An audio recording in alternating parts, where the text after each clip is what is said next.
Uma grande alegria estar aqui mais uma vez, podermos fazer mais uma reflexão. E hoje nós vamos falar da vida do profeta Elias, utilizar ele para nós fazermos aqui uma abordagem especial sobre as virtudes. Então, o nome da nossa palestra de hoje, nossa aula, nossa reflexão, como quiser chamar, Profeta Elias, um farol para os nossos tempos. E se nós pararmos para analisar a vida desse profeta, nós vamos ver que realmente ele é atualíssimo. Se nós fizermos as devidas proporções aí na vida do profeta Elias, ele tem muito a nos ensinar. A palavra de Deus, ela tem essa graça de, por mais que o profeta Elias ele tenha vivido há mais de 2000 anos atrás, ele consegue ser atual nos dias de hoje. Atual porque tudo que ele fez, tudo que ele viveu, a forma com que ele conduziu a sua vida, ela tem muito a nos ensinar, e para que nós possamos nos espelhar no exemplo dele, e assim nós procurarmos ser um homem destemido, um homem com as virtudes heróicas que teve o profeta Elias. Então, para começar o nosso estudo, o profeta Elias, a vida dele é contada em 3 capítulos, que fica lá no livro da 1ª Reis, do 17 ao 19. E o que é muito interessante para iniciarmos aqui a falar sobre a vida do profeta Elias, é que o escritor sagrado, ele preferiu não colocar aqui o início da vida do profeta Elias. Quando começa a falar da vida dele, ele já é um homem adulto que surge assim, praticamente do nada, né? Aqui no início a gente vai ver que Elias era um tesbita, um dos habitantes de Galaade. Só que não fala sobre a infância dele, de quem ele era filho, como foi a vida dele até esse momento. Por quê? O que nos choca? Porque neste momento, quando ele aparece aqui no contexto, ele já começa dando uma tijolada. Por quê? Ele vai não falar não contra um rei, mas o pior dos reis de toda a história que nós temos aqui no Antigo Testamento, o rei Acabe, marido de Jezabel. E o que é interessante a gente entender esse contexto. Acabe, ele fez mal aos olhos de Yahvé, mais que todos os seus antecessores. Desposou ainda Jezabel, filha de Etbaal, que era rei dos Sidônios, e passou a servir a Baal e adorá-lo. Então a gente vai ver que esse Etbaal é a explicação. Baal os deuses pagãos, né, lá do Antigo Testamento, e esse Etbaal quer dizer sacerdote de Baal. Ou seja, a vida da esposa de Acabe era inaceitável que um hebreu desposasse uma pagã. Acima de tudo, uma filha de um sacerdote. Ou seja, a vida inteira de Jezabel, ela passou ali praticando o culto a ídolos. Então nós vamos ver que o profeta Elias, ele já aparece no meio desse cenário e dá-lhe uma tijolada, porque ele vai contra esse rei e diz na cara dele: pela vida de Yahvé, o Deus de Israel a que sirvo, não haverá nesses anos nem orvalho nem chuva, a não ser quando eu o ordenar. Ou seja, imagine você chegar para um todo-poderoso, chegar hoje, vamos lá para o Alexandre de Moraes, botar o dedo na cara dele e falar: olha só, a partir de hoje é isso, isso e isso. É mais ou menos a análise que a gente pode fazer. Né? Quem é poderoso hoje no Brasil? Afinal de contas é o STF, né? Ou então você chegar na cara de um qualquer globalista daquele lá, botar o dedo na cara dele e falar todas as verdades que Deus te mandar falar. Muito provavelmente você vai ser, no mínimo, preso. E a consequência a gente sabe aí quais as outras que podem ser. Então, ele aparece nesse contexto, já começa a dar essa tijolada. E aí, logo depois, ele sabendo o que ia acontecer, conhecendo Acabe, conhecendo Jezabel, ele se retira. Ele vai para as torrentes de Carite, como o Espírito Santo o mandou.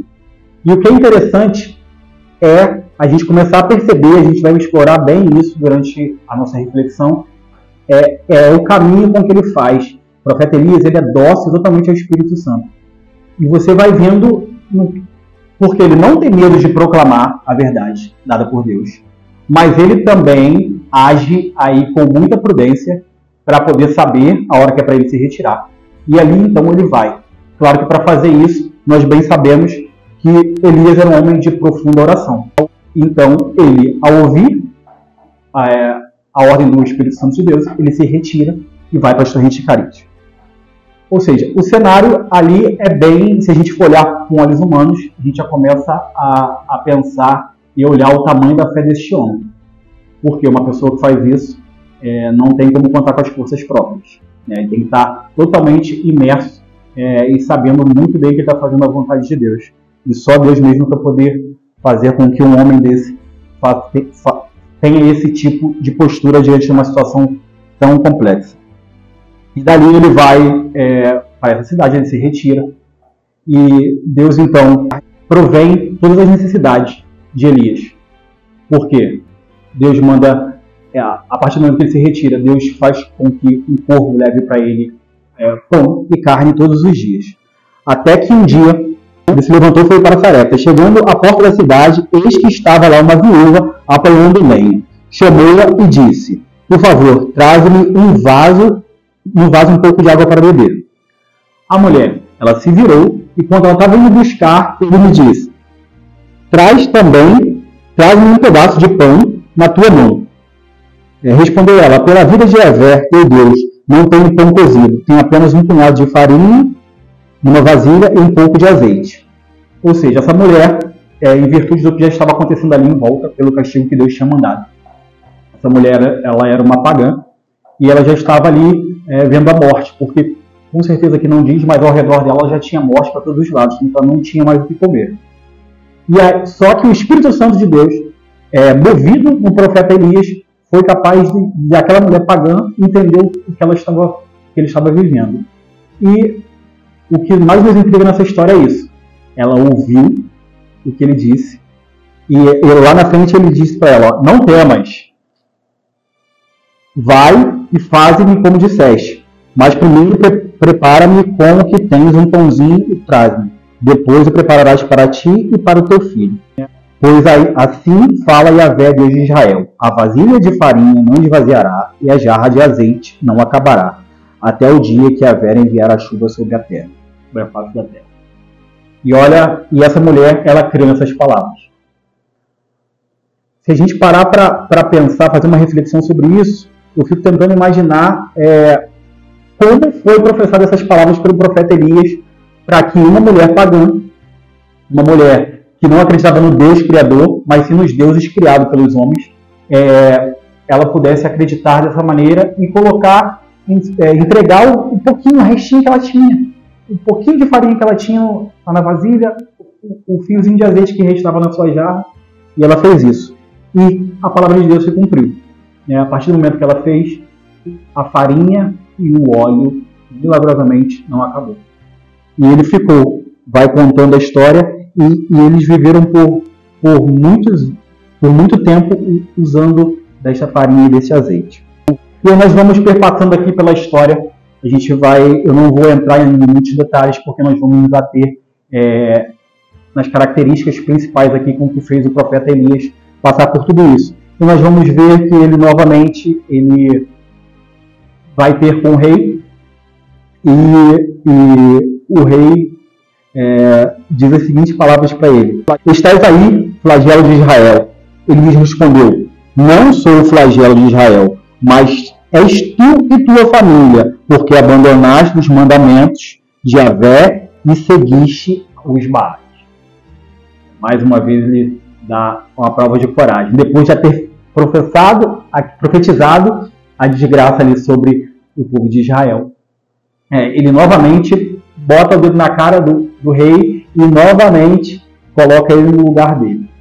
Elias é este homem que é capaz de mais de uma vez desafiar os poderosos. E aí nós vamos ver no decorrer da história um dos momentos mais interessantes. Além de ser um muito temente a Deus, o profeta Elias ele sabia muito bem como tratar os adversários dele. E diante disso, aí Acabe convocou todo Israel e reuniu os profetas, porque Elias tinha mandado ele fazer isso, até para poder mostrar quem realmente era o Deus de Israel. Acabe juntou ali os 450 profetas de Baal, e essa passagem é bem icônica, porque depois de estar todo mundo junto ali, o povo ali em meio a eles, Elias então fala o seguinte: dê um novilho para eles e me dá um novilho. Primeiro vocês vão imolar. Se o Deus de vocês for poderoso, ele vai vir e vai tomar as oferendas. Então eles foram lá, juntou aquele monte de profetas, começaram lá a fazer, aclamar lá os deuses, e foi passando a hora, e nada, né? Como é de se esperar. Aqui, ó, eles tomaram um novilho, que lhes havia dado, e fizeram em pedaços. Invocaram o nome de Baal desde a manhã até o meio-dia. Aí Baal responde-nos, mas não houve voz. Aí Elias fez zombou deles e disse: gritar mais alto, pois sendo um Deus, ele pode estar conversando ou fazendo negócios, ou então viajando, talvez esteja dormindo e acordará. Ou seja, tirou uma troça com a cara daquele monte de homem. Imagina a cara desse monte de homem olhando aí, com aquele povo todo em volta ali. E aí não teve jeito. Eles ali se cortaram, entraram em transe e nada dos deuses deles aceitarem ali aquela oferenda. Então Elias vai para provar que era o poder de Yahvé, quão grande era o poder de Yahvé. Ele falou: faz o seguinte, ainda não está bom não, enche as talhas de água. Aí ele molhou o novilho e botou lá em cima e falou: enche as talhas de água, pode jogar água em cima da lenha. E tacaram água ali, molhou aquilo tudo. Então ele levantou as mãos para o céu, invocou o Deus Todo-Poderoso, e então naquele momento veio um fogo e lambeu toda aquela oferenda. E ali então o povo pôde ver a força do Deus Todo-Poderoso, o Deus Criador, o Deus de Israel. Após essa passagem que ele ter mandado vir fogo do céu, ele passou a fio os 450 profetas de Baal. Mandados por Deus, ele dizimou todos os profetas daquela época. Imagina a vida desse homem. Teve que pular, foi fiel o tempo todo à vontade de Deus, proclamou toda a verdade que Deus tinha mandado ele fazer, e ainda assim, esse homem continuou sendo perseguido. Então pensa, faz aí uma análise na tua vida e vê se mais ou menos não é isso que acontece.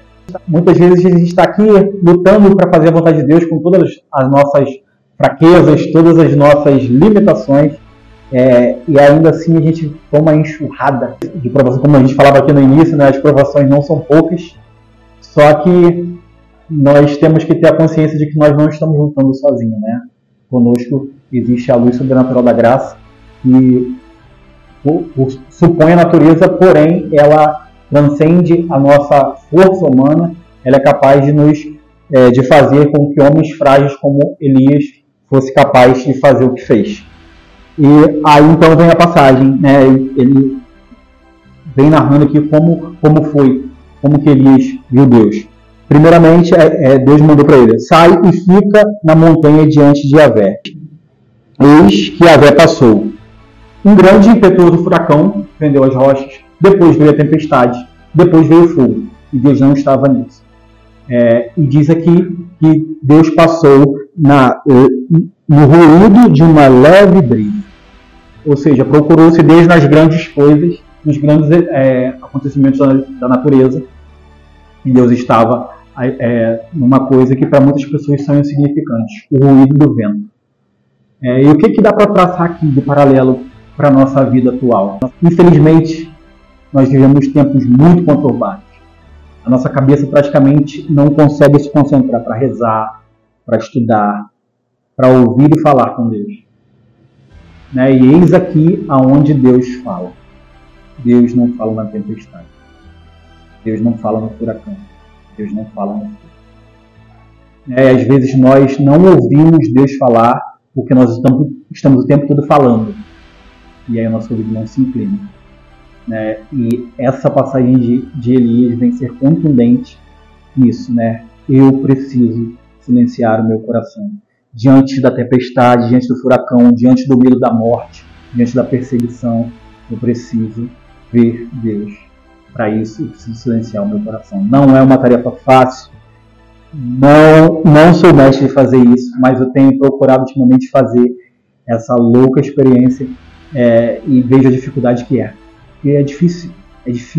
É difícil com tanta coisa chegando, é difícil com a gente ser bombardeado por todos os lados, a informação, a internet, é a nossa vida corrida, é trabalho, é a vida dos filhos, é a vida matrimonial, é tudo. Né? Todos os desafios da vida moderna nos afastam ainda mais. Gera ainda mais tempestades, gera ainda mais furacões, e a gente tem que lidar com isso.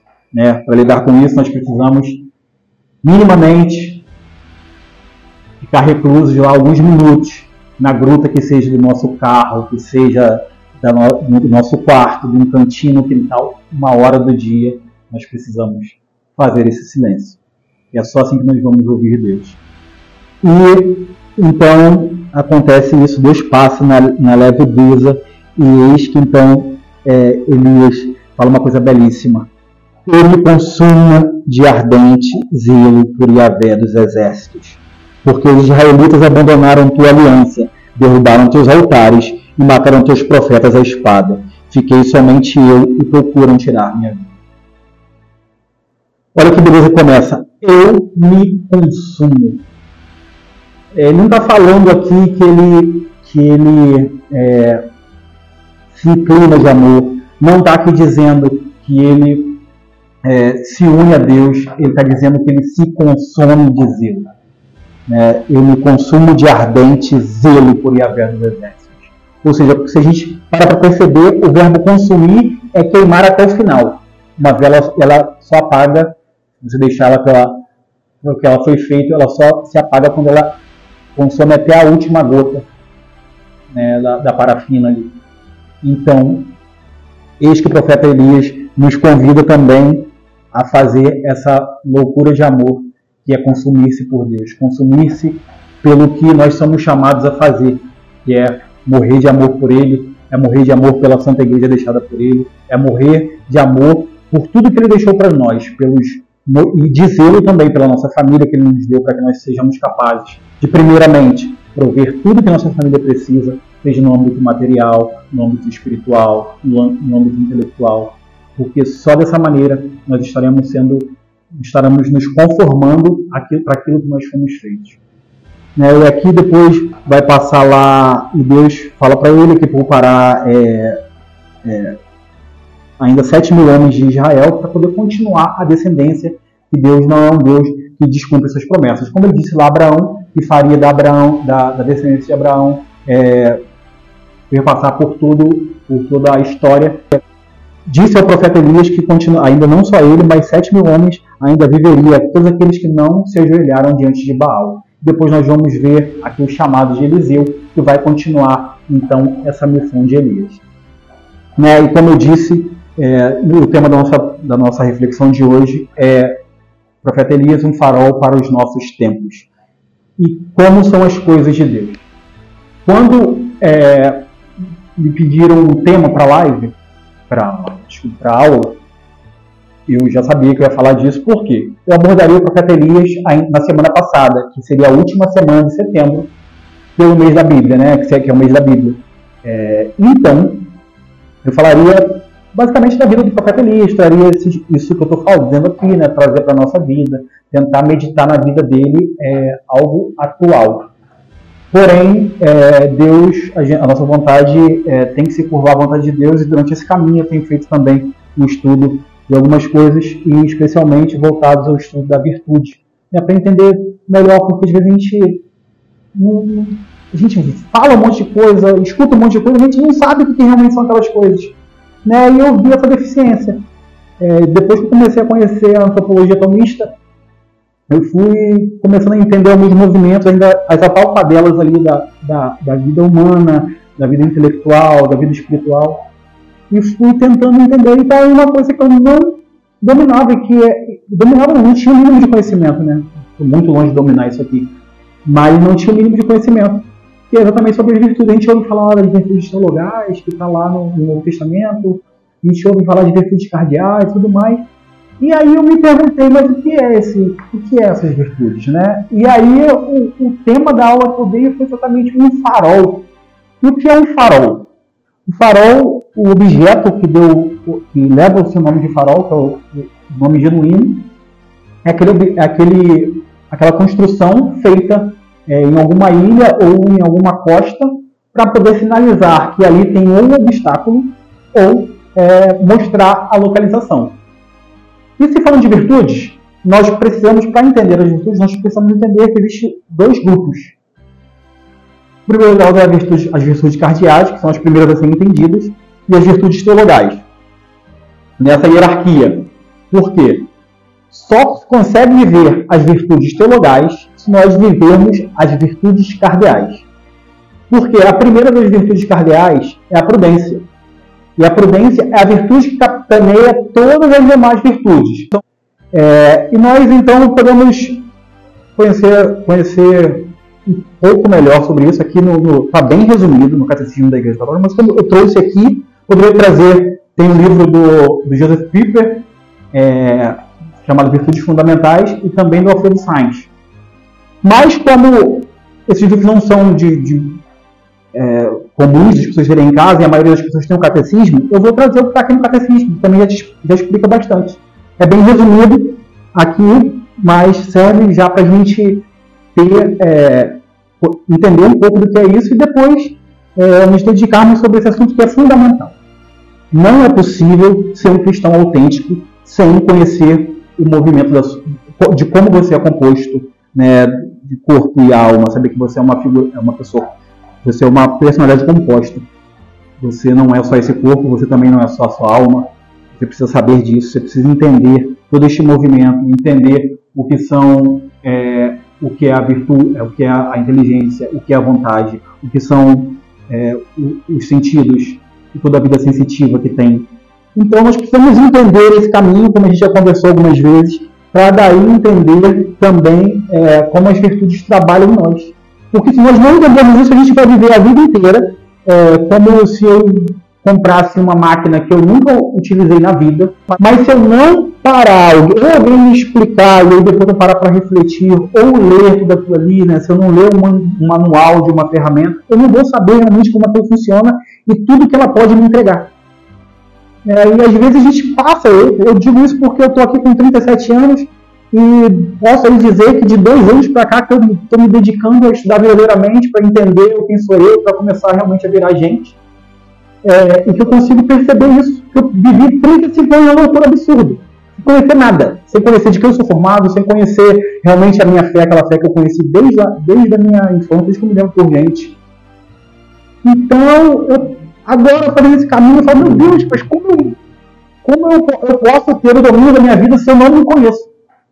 É meio que loucura, né? É só algo do tempo moderno, dos tempos modernos, para a gente entender isso. Como eu posso fazer qualquer coisa sem eu me conhecer? É a mesma coisa eu pegar como eu estava dizendo, uma ferramenta muito louca, uma serra, um negócio, uma motosserra, bota aí. Você pegar uma motosserra, você nunca viu como é que liga aquilo ali, você já começar a ligar aquilo. A chance de dar ruim é muito grande. A chance de você se machucar, de você se matar, é plena. E assim é a nossa vida. A chance de dar ruim, se você não se conhecer, é muito grande. Então vamos lá no catecismo. O que ele diz sobre as virtudes. A virtude lá é o parágrafo 1803, se quiser anotar. A virtude é uma disposição habitual e firme para fazer o bem. Permite a pessoa não só praticar atos bons, mas dar o melhor de si. Consegue enxergar essa vida do profeta Elias? Não só praticar atos bons, mas dar o melhor de si. Nós vimos aqui na história do profeta Elias que Deus ia pedindo cada vez mais. Eu quero mais, Elias. Agora você vai fazer isso. Elias, agora volta lá e fala de novo com o rei. Elias, agora volta lá e faz isso.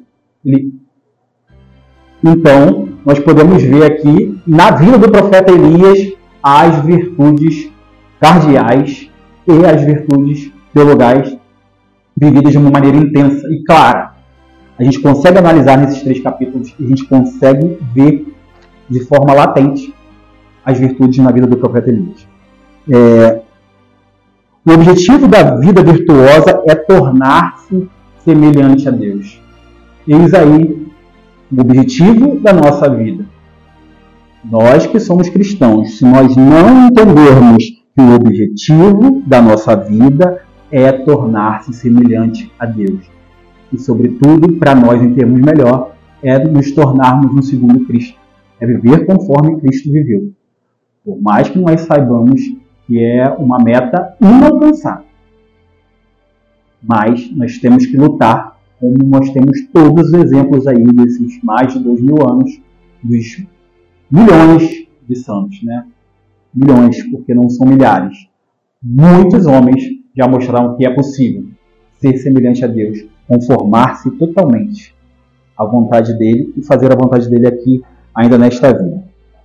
Então, nós vamos falar sobretudo das virtudes cardeais. Porque como é um tema muito grande, não vai adiantar eu querer falar das virtudes cardeais e das teologais, porque senão a gente não vai sair daqui hoje e fica para um outro momento e também para nós aprofundarmos esses estudos em casa, que vocês vão ver que isso vai fazer toda a diferença na vida, principalmente na vida intelectual de vocês. Para entender, para a gente conseguir lidar bem conosco, nós precisamos conhecermos minimamente. Então, as virtudes cardeais, como eu disse, são, como eu fiz esse ponto do farol, as virtudes cardeais é aquela que te mostra, te dá uma direção. Cardo ou cardinis fala exatamente de algo fundamental, né? Como diz lá naquele livro que eu falei, virtudes fundamentais. Então, cardio do latim quer dizer exatamente isso, fundamental, principal, ou seja, são coisas que é a espinha dorsal de um ser humano. Se você não tiver essas coisas, você não vai ser verdadeiramente alguém que entende qual é o seu propósito nesta vida. E essas virtudes, elas se dividem em 4. Como eu já disse, a prudência, que é a mãe de todas. Aqui no catecismo diz que ela é a auriga virtum, ou seja, o cocheiro, é aquela que guia. O cocheiro é aquele ali que na nossa época já não tem mais isso, quase não vê, né? Raramente. Mas o cocheiro é aquele que está ali guiando a charrete, a carroça, né? Aqui no caso, como a prudência, ela é exatamente essa que capitaneia todas elas. Não tem como você ter as demais virtudes cardeais e evoluir para as virtudes teologais se você não tem a virtude da prudência. E o que seria essa virtude da prudência? É a virtude que dispõe a razão prática a discernir em qualquer circunstância nosso verdadeiro bem e a escolher os meios adequados para realizá-lo. Sobretudo nesses dias difíceis do Brasil, nessa semana difícil que nós passamos, a virtude da prudência é aquela que em qualquer circunstância nos faz discernir o nosso verdadeiro bem. Não é fácil entender qual é o verdadeiro bem. Não é fácil. Nós vemos dias dificílimos. Mas se nós colocarmos a nossa esperança nesta vida, nós não entendemos nada. Não entendemos nada. Eu lembro como se fosse ontem. Eu era uma criança e como entrei na idade da razão, parece que foi ontem. Eu consigo lembrar aqui das coisas. E daqui a pouco eu tenho certeza que eu vou estar à beira da minha morte e vai parecer que a idade da minha razão foi ontem. Porque essa vida passa muito rápido.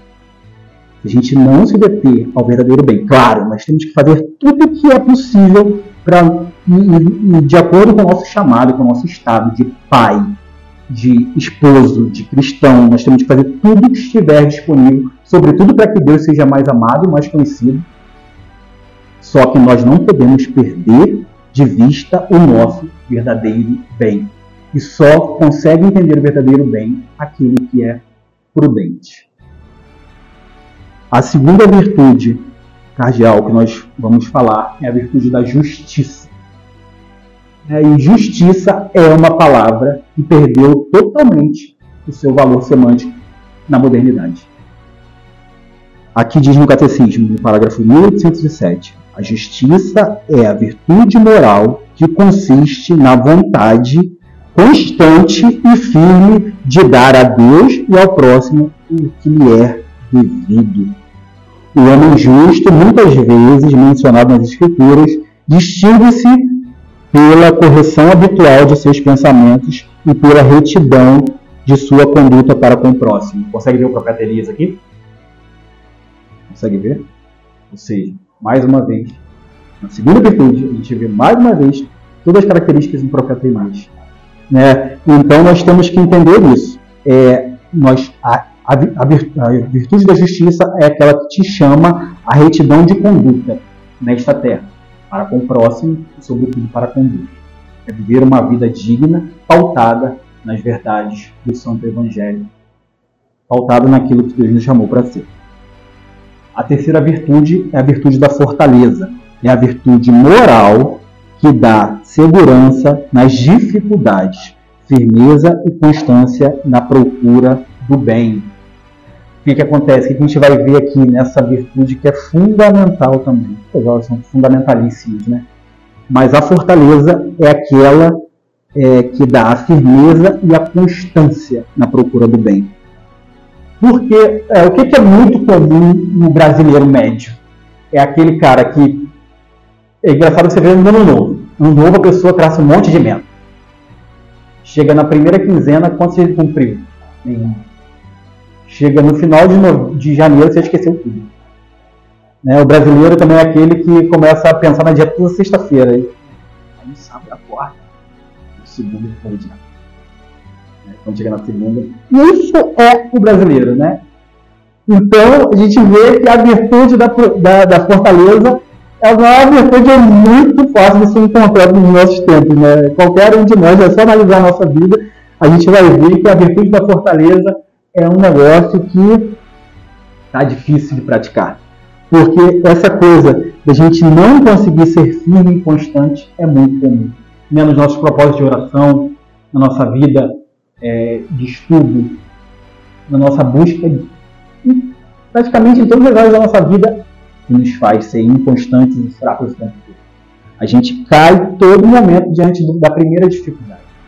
E essa virtude da fortaleza que é a capaz de nos dar, de nos mostrar e nos fazer viver conforme Deus quer com que nós sejamos constantes e firmes. A virtude da fortaleza nos torna capazes de vencer o medo, inclusive da morte, até feliz, de suportar a provação e as perseguições. Dispõe a pessoa a aceitar até a renúncia do sacrifício de sua vida para defender uma causa justa. O que é isso senão os mártires? Os mártires são o cume da fortaleza. São pessoas que às vezes a gente para assim e fala, mártir, não sei o quê. Mas quando a gente se debruça verdadeiramente na história de um mártir, a gente fala, meu Deus, como é que faz isso? E aí vai ver. Diante das situações atuais, nós somos chamados, está quase mudando, né? A gente falava que, eu lembro que eu falei em algumas aulas atrás sobre nós hoje somos chamados a viver um martírio incruento, né? Aquele martírio sem derramamento de sangue. Mas eis que os dias têm ficado tão distópicos que, pelo visto, não vai ser tão...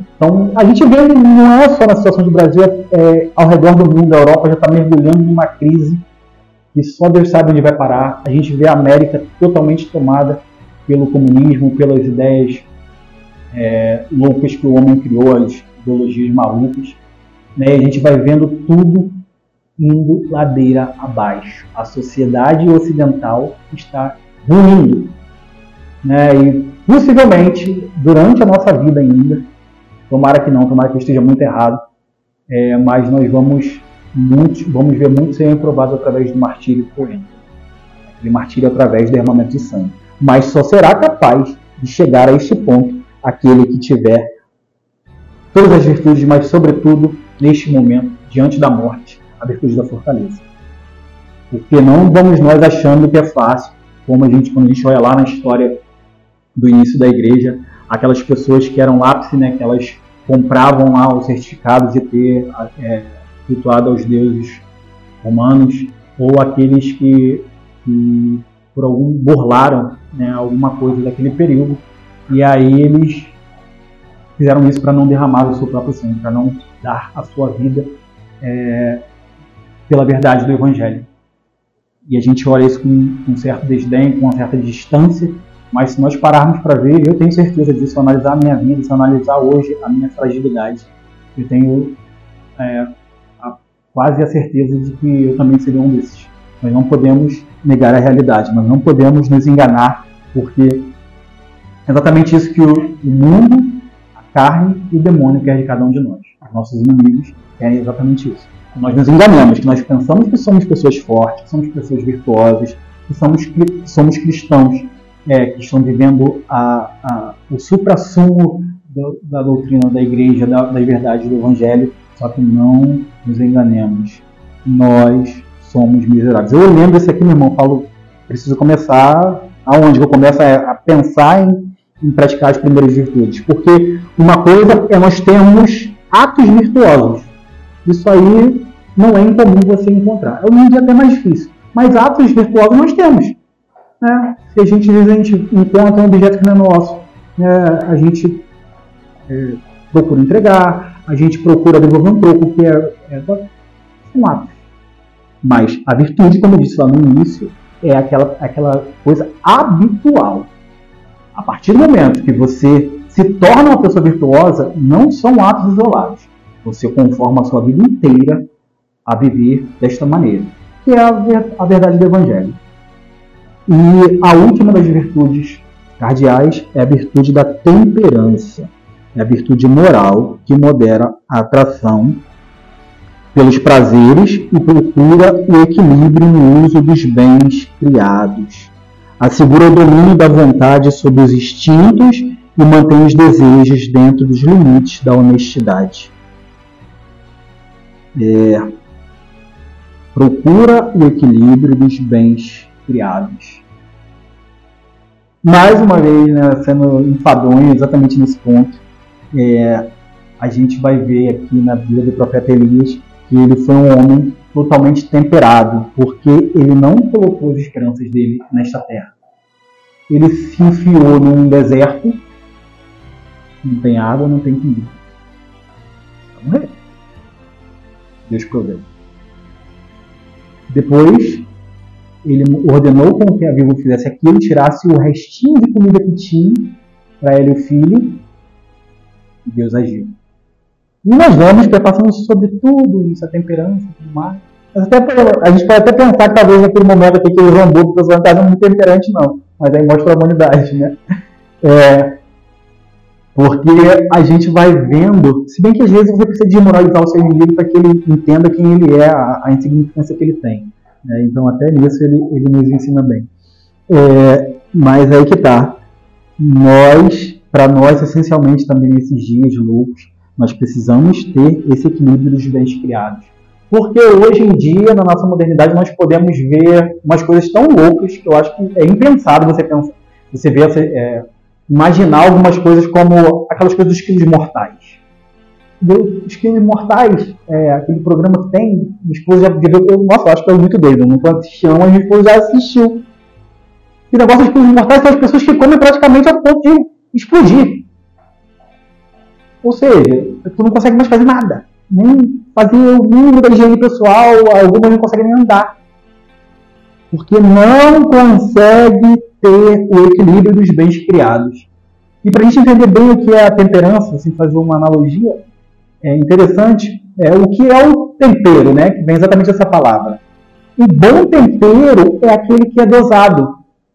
Né? O bom cozinheiro é aquele que consegue pegar vários tipos pegar um determinado alimento e ali trabalhar vários tipos, o sal, às vezes a pimenta, aquelas coisas ali, alguma coisa para dar o cheiro, e consegue trabalhar bem isso. Quando você pega algo que está destemperado, ela está sem sabor, ou está destemperado no sentido que passou do ponto, né? Está muito salgado, está muito apimentado, isso te incomoda.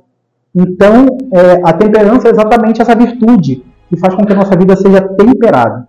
Nós tenhamos esse equilíbrio para poder aproveitar bem aquilo que Deus nos dá, né, que Deus nos concede, aproveitar bem o conforto da nossa casa, do nosso automóvel, da boa comida, hoje do ar-condicionado. Fico imaginando como foi a humanidade inteira sem o ar-condicionado. Estava pensando, o ar-condicionado é um negócio...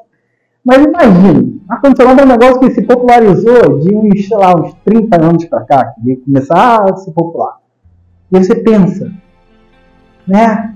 Olha que maravilha que é o ar-condicionado. Eu quase não vivo sem isso, né? Como é que eu vou viver? Como é que eu vou dormir sem ar-condicionado? Eu estava falando com a minha esposa essa semana. E nossas crianças a gente tem que ligar lá o ventiladorzinho, pelo menos durante o dia, para ter o ruído, senão a gente não aguenta nem pagar a luz, né? Para ter o ruídozinho para eles conseguirem dormir. E aí, como é que era na humanidade? A vida inteira, aquele calor, aquele monte de mosquito, aquele ensurdecedor, os bichos. Então a gente perde até essa noção, né? A gente não tem esse equilíbrio para, às vezes, olhar as coisas que nos rodeiam aqui e contemplar. E fazer esse exercício, né? Pensar nas virtudes e pensar naquilo que a gente precisa avançar.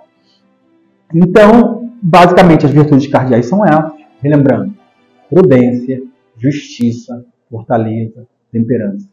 São as 4 virtudes fundamentais, tanto que o tema cardia é isso, né? Fundamental, porque sem ela não tem como haver vida cristã, vida espiritual, né? Não tem como haver vida.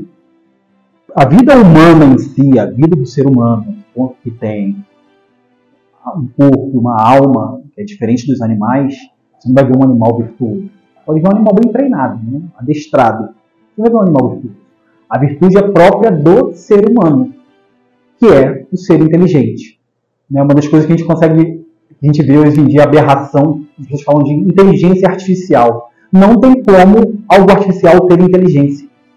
Porque por trás daquela inteligência existe realmente uma inteligência humana. Porque o computador não é inteligente por si só. Ele é inteligente porque um ser humano colocou dados nele e a partir dali ele consegue traçar cálculos que realmente a gente não consegue. Mas ele não é inteligente em si. Ele é inteligente porque alguém colocou ali os dados. Uma inteligência maior colocou aquilo ali. E existe ainda uma inteligência muito maior que trabalha na nossa inteligência. E a inteligência é exatamente isso. É aquilo que nos faz conhecer a Deus. Por isso que é tão fundamental fazer o que Elias fez aqui, né? Momento de oração é ouvir o que Deus quer. A única maneira que nós temos para ser guiados, para viver nas virtudes, é através da oração. Não se tem vida virtuosa se não tiver, primeiramente, oração. É na oração que nós vamos conseguir trabalhar em nós essas primeiras virtudes para depois desenvolver as virtudes teologais, que é a fé, a esperança e a caridade. Então, meus irmãos, esse caminho é árduo. Eu não vou me aprofundar muito nisso, porque o intuito das nossas aulas é exatamente trazer à tona esses pensamentos, né? Às vezes coisas que passam despercebidas na nossa vida, no nosso dia a dia, é isso. E daqui nós precisamos fazer o nosso caminho, né? Não tem como eu vir aqui de 15 em 15 dias, pegar informações e eu não me debruçar sobre isso, não me debruçar para poder estudar minimamente para poder conhecer. Lembrando que, como eu já disse, se nós não nos conhecermos, é impossível nós sermos verdadeiramente cristãos, porque nós não vamos conseguir, principalmente nos nossos tempos que não são fáceis. É muito difícil. Então nós precisamos estudar, nós precisamos, acima de tudo, rezar muito, pedindo a Deus a graça para nos dar essa virtude, né, a partir da maneira que nós trabalhemos no dia a dia, rodando as nossas arestas, nós possamos progredir nessa vida de virtudes e assim também nós formarmos bem os nossos filhos, né, ajudar a nossa esposa a trilhar também este caminho, e assim também aqueles que estão à nossa volta. Trabalhando essas virtudes em nós, as pessoas também poderão ver o que é um homem virtuoso, né? Porque a gente vai ver, hoje em dia é muito difícil. A gente pregar exemplos de virtude na nossa atualidade é muito difícil.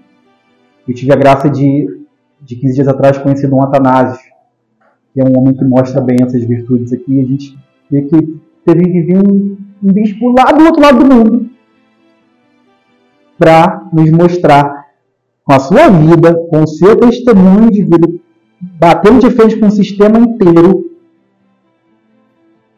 essas virtudes foram impressas na alma dele e faz com que ele cruze o mundo para poder levar a palavra de Jesus, né? São esses poucos exemplos que nós conseguimos pegar, né? no nosso dia a dia, porque infelizmente está perdendo as referências de verdadeira vida humana.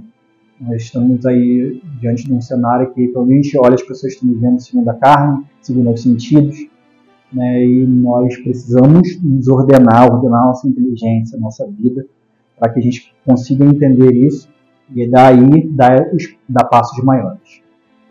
Bom, essa foi a nossa reflexão de hoje, pedindo a Nossa Senhora que possa trazer, colocar no nosso coração, interceder por todos os frutos que aqui foi colocado, que a nossa vida possa se conformar inteiramente, assim como a vida dela, ao nosso Senhor Jesus Cristo, e que possamos lutar contra todas e qualquer dificuldade que este mundo nos coloca. Ave Maria, cheia de graça, o Senhor é convosco, bendita sois vós entre as mulheres, bendito é o fruto do vosso ventre, Jesus. Santa Maria, Mãe de Deus, rogai por nós, pecadores, agora e na hora de nossa morte. Obrigado a todos e que viva Cristo Rei.